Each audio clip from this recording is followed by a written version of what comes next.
하나님 말씀은 여호수아서 8장 보겠습니다.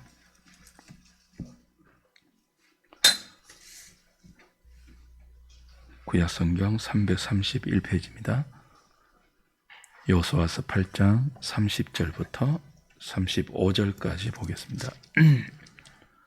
제가 한 절, 여러분이 한 절 교독하겠습니다. 그때 여호수아가 이스라엘의 하나님 여호와를 위하여 에발산에 한 제단을 쌓았으니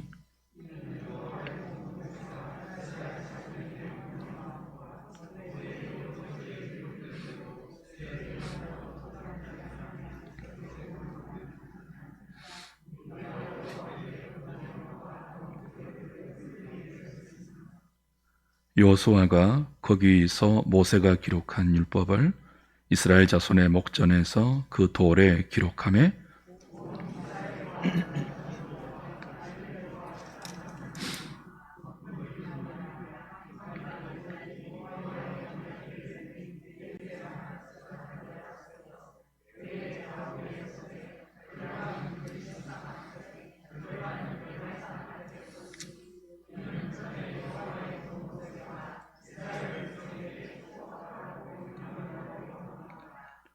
그 후에 여호수아가 율법책에 기록된 모든 것대로 축복과 저주하는 율법의 모든 말씀을 낭독하였으니 모세가 명령한 것은 여호수아가 이스라엘 온 회중과 여자들과 아이와 그들 중에 동행하는 거류민들 앞에서 낭독하지 아니한 말이 하나도 없었더라. 아멘.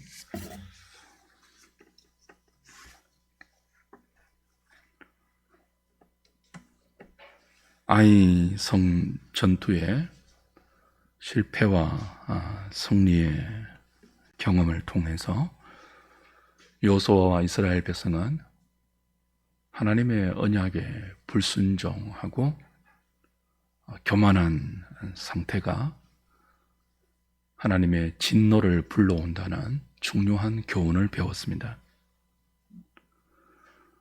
여리고성 전투 승리에 도취되어서 그 승리의 배후에 하나님이 계셨음을 잊어버리고 자신들의 힘만으로 얼마든지 아이성을 점령할 수 있다는 교만한 마음으로 달려들었을 때 그들은 비참한 패배를 맛보았습니다.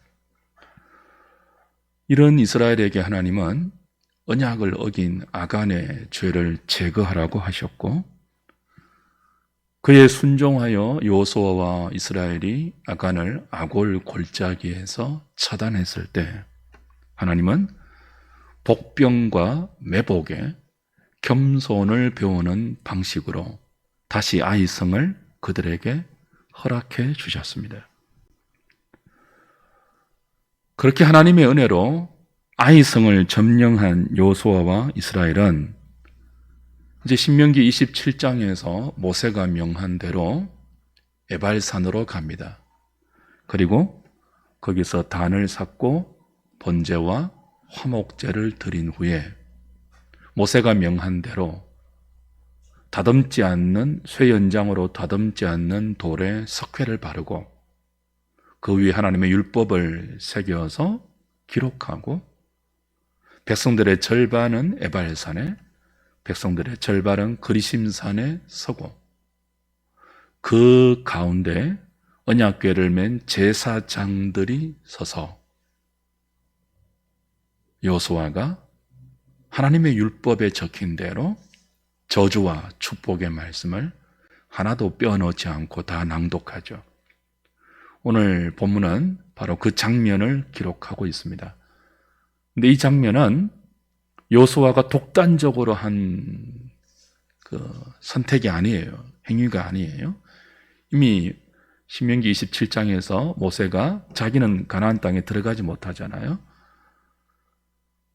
그 여호수아와 이스라엘 백성들에게 모압에서 언약을 갱신할 때 이미 주셨던 그런 명이죠.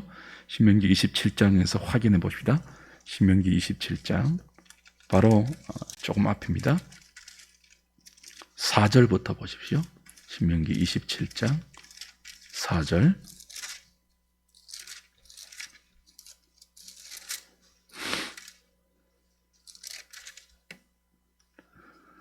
너희가 요단을 건너거든 내가 오늘 너희에게 명령하는 이 돌들을 에발산에 세우고 그 위에 석회를 바를 것이며 또 거기서 내 하나님 여호와를 위하여 제단 곧 돌단을 샀되 그것의 쇠 연장을 대지 말지니라.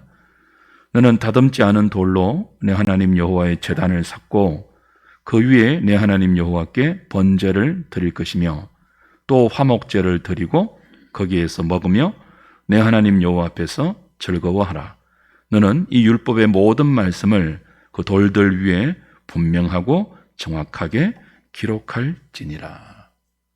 이미 모압에서 엄히 모세가 여호수아와 이스라엘 백성들에게 언약을 갱신시켜준 그 명령대로 이제 이행하는 거죠, 여호수아가.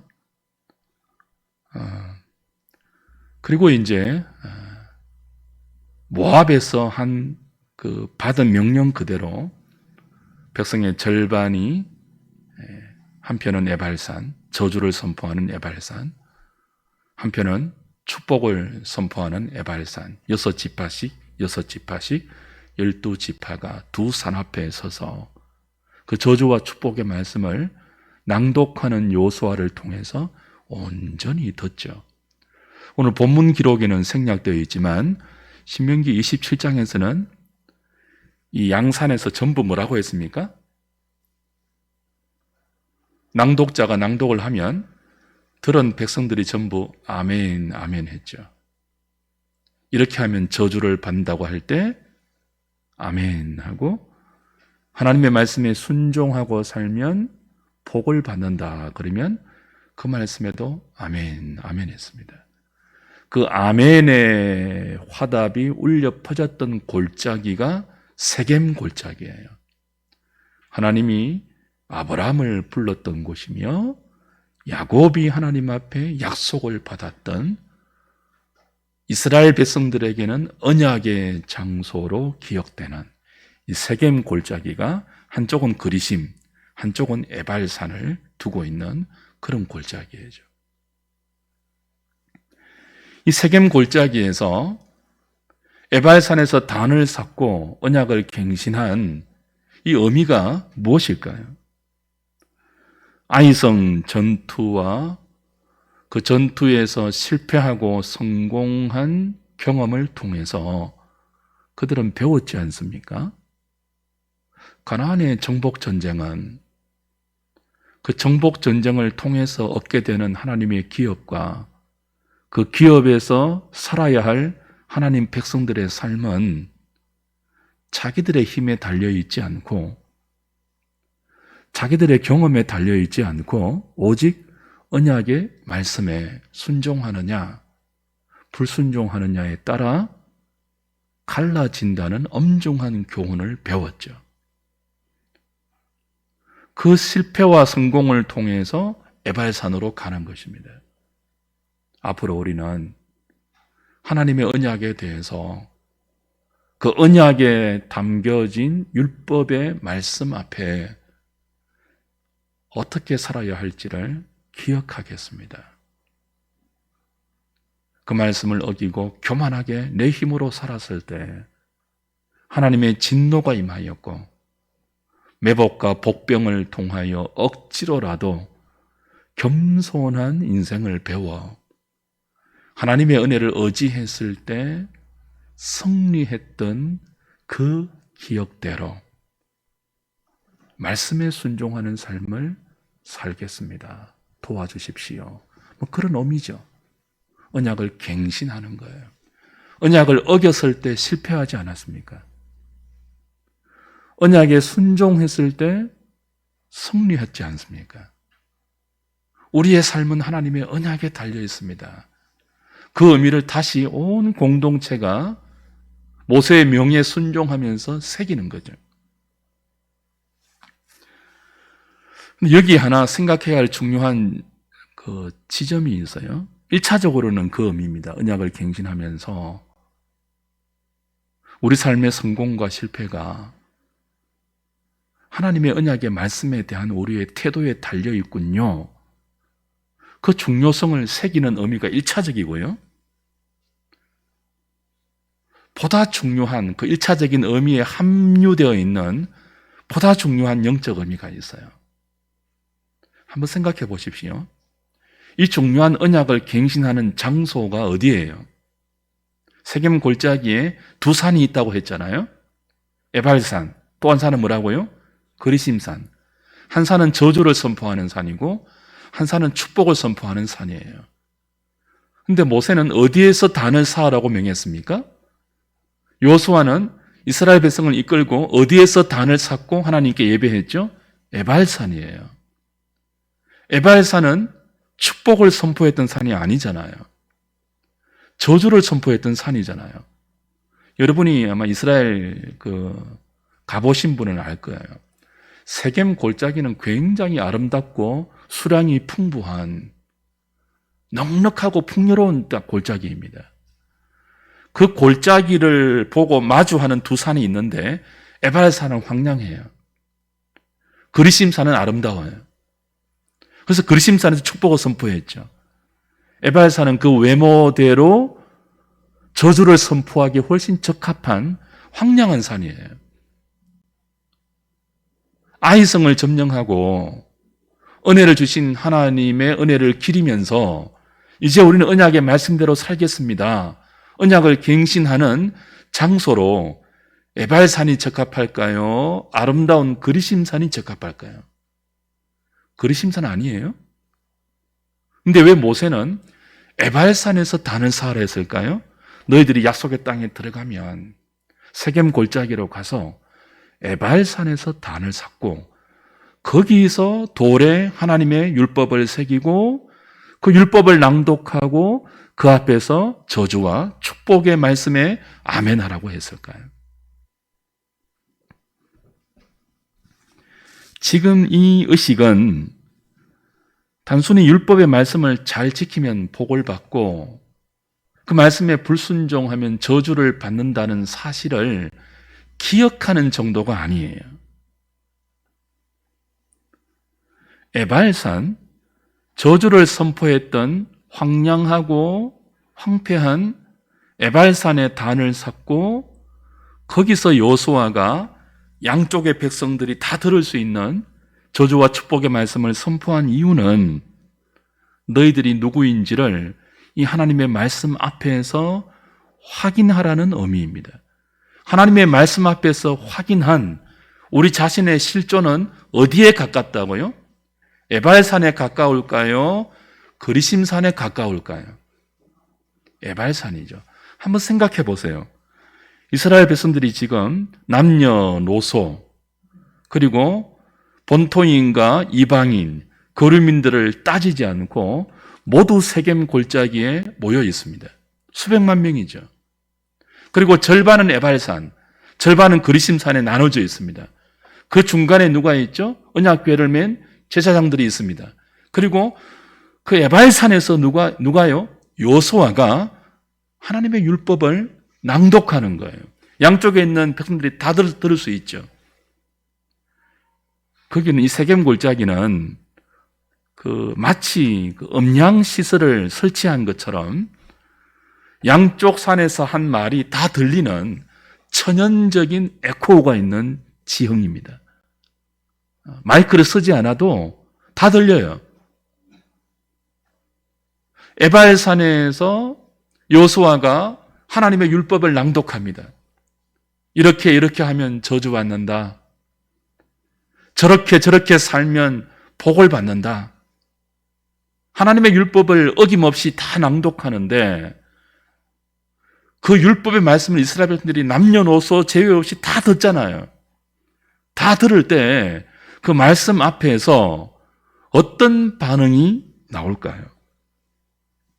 나는 복을 받아 마땅합니다. 그런 반응일까요? 아니면 빠짐없이 내 귀에 들려오는, 내 마음에 들려오는 하나님의 율법에 담긴 저주와 축복의 말씀을 듣고 있을 때 그 말씀 앞에서 나는 이 말씀을 어긴 죄인입니다. 이 말씀을 어길 때 저주받는다고 한 그 내용이 나에게 해당됩니다. 무엇을 느낄까요? 여러분이라면 어떨까요? 나는 이 말씀을 잘 지켜서 당연히 복을 받을 수 있는 사람입니다. 이런 반응이 나올까요? 아니면 후자가 나올까요? 정상적이라면 온전한 하나님의 말씀 앞에 인간은 나는 에발산에 서 있는 것이 적합합니다. 그런 반응을 보이겠죠. 그렇지 않습니까? 정상적인 사람이라면, 교만한 사람이 아니고. 하나님의 율법은요, 표준이 다예요, 다. 마음을 다하고 힘을 다하고 뜻을 다하고 목숨을 다하고 성품을 다하여 주너의 하나님을 사랑하고 내 이웃을 내 몸처럼 사랑하라가 율법의 말씀이에요. 그 표준이 하나님의 수준이라고요. 하나님의 표준이라고요. 그 표준에 다다를 인생이 있습니까? 없습니까? 생각해 보세요. 여호수아의 음성을 통해서 율법이 들린다고요. 그 표준이 뭐라고요? 하나님의 표준이에요. 마음을 다하여서 하나님을 사랑하래요. 99.9%가 아니고 100%. 내 이웃을 내 몸처럼 사랑하래요. 그 말씀대로 살면 복을 받는데요. 그 말씀대로 살지 못하면 저주받는데요. 그게 율법이에요. 그럼 그 선포되는 율법의 말씀 앞에 어떤 반응을 보인다고요? 나는 죄인입니다. 하나님 말씀이 나를 비추어 주니까 내가 죄인인 줄 알겠습니다. 나는 그 말씀대로 살지 못했습니다. 라는 반응이 당연하죠. 그래서 어디에 단을 샀는다고요? 에발산에 단을 샀죠. 단을 살 때 어떻게 사라고 했죠? 쇠 연장으로 다듬지 않는 돌. 그러니까 인공적으로 꾸미지 않는 돌 위에 단을 샀고 거기서 번제와 화목제를 드리라고 했습니다. 번제와 화목제는 희생 제물이 있는 제사예요. 그 제물에 피 흘려 죽는 희생을 통하여 율법에 비추어 볼 때 저주받아 죽을 수밖에 없는 죄인들이 자기 대신 피 흘려 죽으신 제물의 희생 때문에 용서를 받고 새로운 삶의 의미를, 새로운 삶의 기회를 부여받는 은총의 자리가, 은총의 시간이 제단에서 하나님께 제사하는 거죠. 구약 시절에.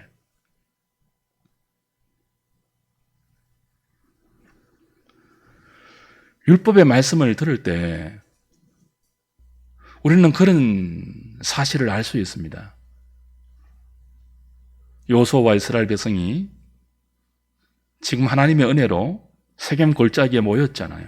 여리고성을 점령하고 아이성도 실패가 있었지만 은혜로 점령하고 여기 서 있잖아요. 근데 그들이 이 세겜 골짜기까지 올 때 여리고성 사람들은 다 죽었습니다. 헤렘 전쟁, 아이성 사람도 하나님의 심판으로 다 진멸당했습니다. 하나님이 그냥 죽이지 않았잖아요. 그 우상을 섬기고 양심을 어기고 윤리와 도덕을 어기고 피조 세계 가운데 계시되어 있는 하나님의 권능과 존재를 다 무시하고 자기 마음대로 죄와 욕심이 이끄는 대로 그렇게 살아갔던, 그게 하나님의 진노의 그릇에 가득 차서 이제 심판받지 않으면 안 되는 그 지경의 사람들이 여호수아와 이스라엘 백성들을 통해서 하나님의 진노 가운데 진멸당했잖아요. 심판으로. 근데 하나님의 율법의 말씀을 듣고 보니까 뭘 알게 되는 거죠? 그들 눈앞에서 자기들이 휘두른 칼에 의하여 비참하게 죽어갔던 여리고성 사람과 아이성 사람과 자기 자신들이 똑같은 죄인이라는 사실을 여호수아가 낭독하는 율법의 말씀 앞에서 비로소 깨닫게 되는 거죠. 그래서 하나님은 약속의 땅에 들어가면 에발산으로 가서 다듬지 않는 돌로 제단을 쌓고 나에게 번제와 화목제를 드리라고 했습니다. 다듬지 않는 돌. 그 제단에 하나님께 제사를 드리고 그 제사의 장소는 용서의 장소 아니에요. 은총의 장소 아니에요. 죄인을 용서하고 다시 말씀으로 살 수 있는 은총의 기회를 주시는 그 장소에는 인간의 그 어떤 공로와 인간의 손으로 가미된 그 어떤 자신의 자랑과 조건과 자격이 들어갈 수 없는 장소예요. 무엇이 하나님의 진노를 인간의 그 못으로 가릴 수 있겠습니까? 오직 내 대신 죽어가는 죄 없는 제물의 피죠. 그 제물들이 상징하고 바라보고 지시하고 가르치는 어린 양 예수 그리스도의 대속의 죽음이죠. 거기에 무슨 인간의 공로가 들어가겠습니까? 거기 무슨 인간의 어떤 자격과 어떤 조건이 들어갈 수 있겠습니까? 다듬지 않는 쇠연장으로 다듬지 않는 돌로 제단을 쌓아야지. 그리스도만 바라보는.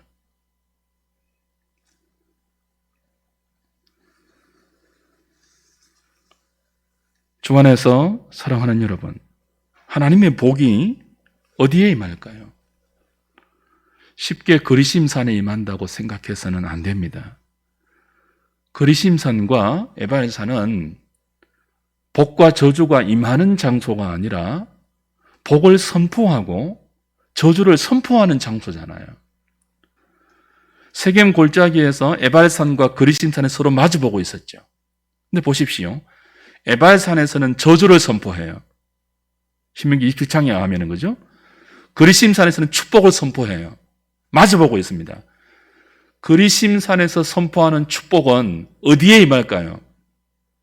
에발산으로 임하죠. 마주보고 있잖아요. 에발산에서 선포하는 저주는 어디로 갈까요? 그리심산으로 가죠. 이 의미를 잘 생각하셔야 돼요. 왜 에발산에 가서 하나님을 예배하라고 했다고요? 왜 에발산에서 여호수아가 백성들에게 율법을 낭독하죠?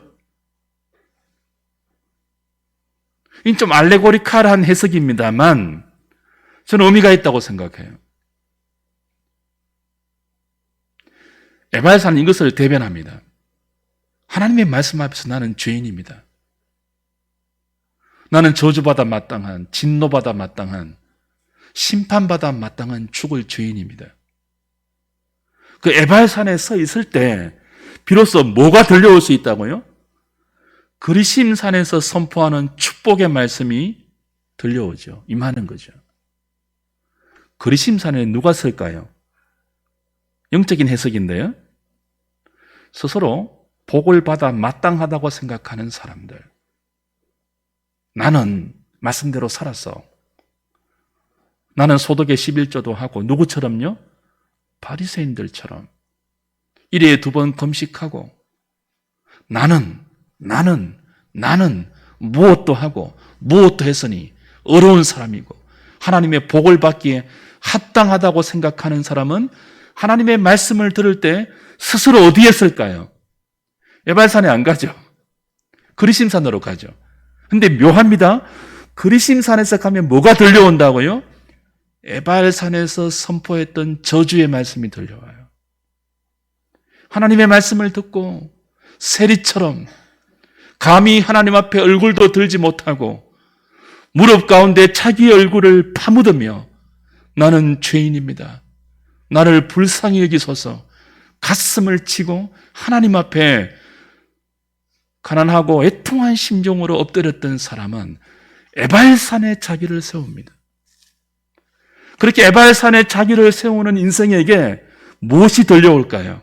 너 죽으라 그러지 않습니다. 그리심산에서 선포되었던 축복의 말씀이 들려옵니다. 누가 그렇게 하죠? 에발산에 서면 마땅히 저주받아야 하는데 그 저주를 복으로 바꿔주시는 분이 누구예요? 그리스도이죠. 우리의 구원자 그리스도. 우리 대신 십자가에 달려서 우리가 받아야 할 모든 저주를 대신 짊어주시고 피를 보배롭게 다 흘려주시고 살을 찢겨서 우리에게 임할 저주를 복으로 바꾸어 주신 분, 예수 그리스도이죠. 에발산의 언약 갱신은 이 사실을 상기시켜주는 영적 의미가 있습니다. 그들이 알든지 모르든지 간에. 율법의 말씀을 들었죠. 아이성의 실패와 승리의 교훈을 통해서 불순종하면 하나님이 진노하시구나. 순종하니 하나님의 은총으로 승리를 주시구나. 배웠죠. 그 경험을 토대로 에발산에서 언약 갱신을 합니다. 그 언약 갱신의 과정에서 핵심은 뭡니까? 율법의 말씀을 듣는 거예요. 누구나 볼 수 있도록 다듬지 않는 돌에 석회를 바르고 그 석회에 모세가 우리에게 일러주신 율법의 말씀을 새기죠. 아마 다 새기지는 않았을 거예요. 그리고 여호수아를 통해서 손수 하나님이 주신 그 언약의 말씀을 선포해 줄 때 그 말씀 앞에 우리 자신의 죄와 부족함과 어리석음과 무지함과 목매함을 깨닫고 그 말씀이 나에게 비추어주는 우리 자신의 참된 모습을 발견하고 모든 교만을 내려놓고 하나님께 매달려 살려달라고, 그리고 하나님이 준비해 놓으신 에발산의 제단, 그 번제와 화목제를 통해서 죽어 마땅한 나에게 하나님과 화목하여 같이 식사하고 교제할 수 있는 은총을 베푸신 그 하나님의 은총이 핵심적으로 가리키는 내 죄를 지고 가는 하나님의 어린 양 예수 그리스도를 바라보는 그 믿음의 삶이 가나안의 유일한 복받는 비결임을 에발산의 언약 갱신이 가르쳐 주죠. 주 안에서 사랑하는 여러분, 이스라엘에게 필요한 것이 무엇일까요? 말씀을 듣는 거예요. 언약의 말씀을 매일 듣는 거예요. 그리고 그 말씀을 듣고 읽고 묵상하면서 어디로 가야 한다고요? 물리적으로 가는 것이 아니라 영적으로 에발산에 자기를 세워야 돼요. 그 말씀 앞에서.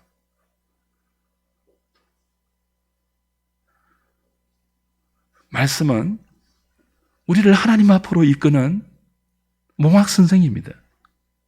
율법이. 하나님 말씀 앞에 자신만만한 인생은 아무도 없습니다. 나는 하나님을 정말 완전히 사랑했습니다. 주님, 저 복받기 합당하죠? 나는 이웃을 내 몸처럼 사랑했습니다. 내가 아니면 누가 복받겠어요? 그럴 인생 아무도 없습니다.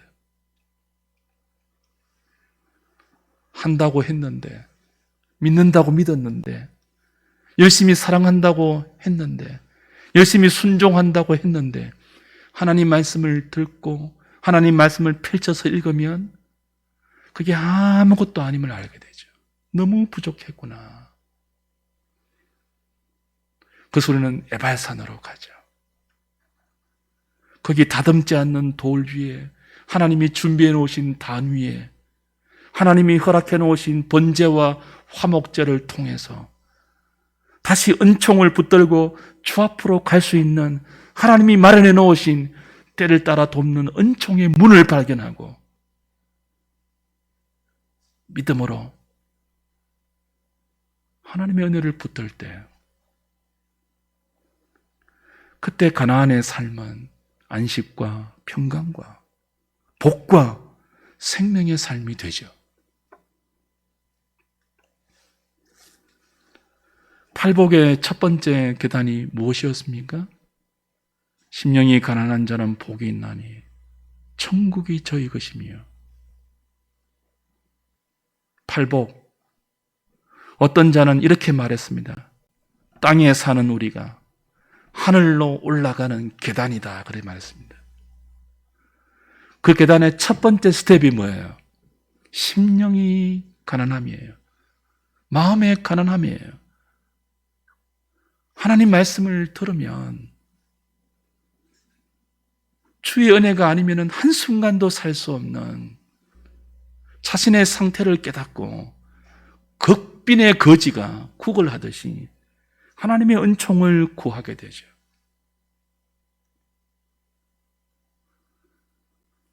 두 번째는 뭐였죠? 애통하는 마음이죠. 애통하는 자는 복이 있나니 저희가 위로를 받을 것이며. 하나님 말씀은요, 우리를 가난하게 낮춥니다. 애통하게 합니다. 자신만만하게 하지 않습니다. 애통하게 합니다. 산다고 사는데 주님 참 제가 부족합니다. 울게 합니다.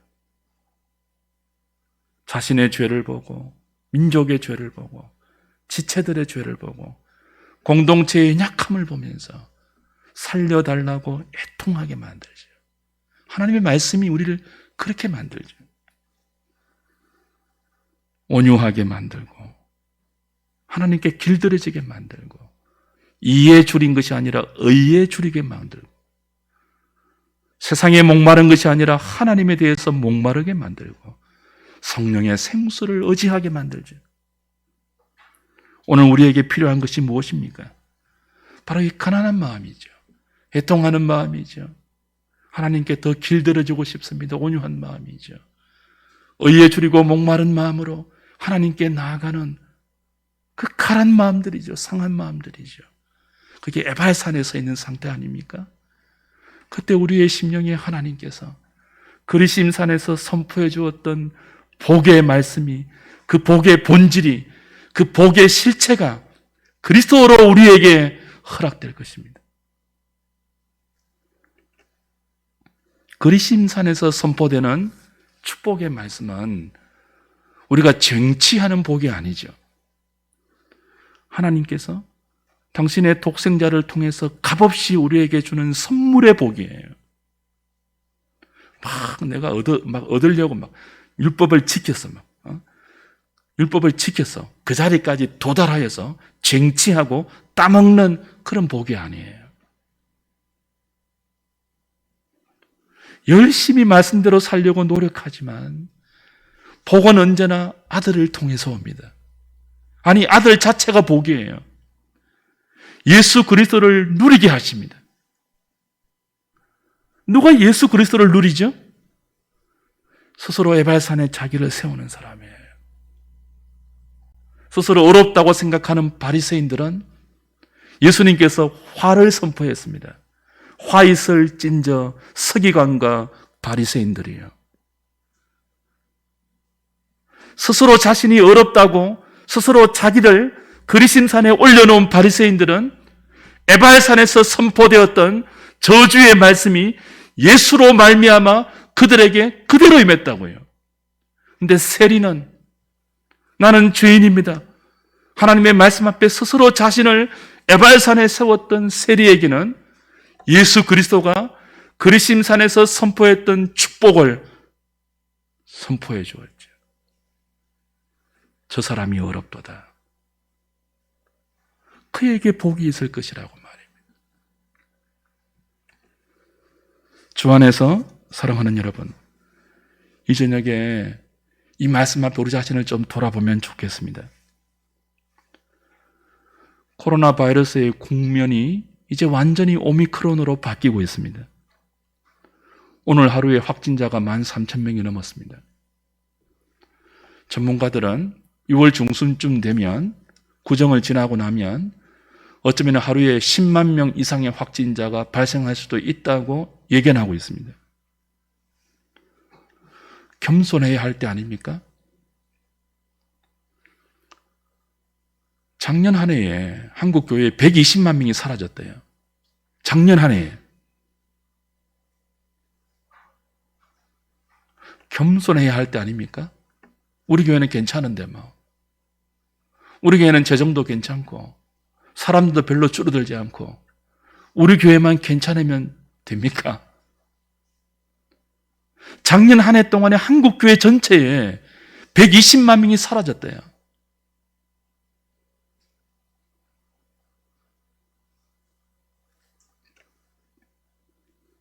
매주 선포되는 하나님 말씀 앞에 하나님, 우리가 죄인입니다. 내가 죄인입니다.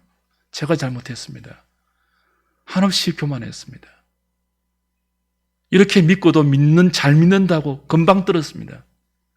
죄송합니다. 용서해 주십시오. 그리심산으로 갔던 나의 발걸음을 옮겨서 에발산에 나를 세우겠습니다.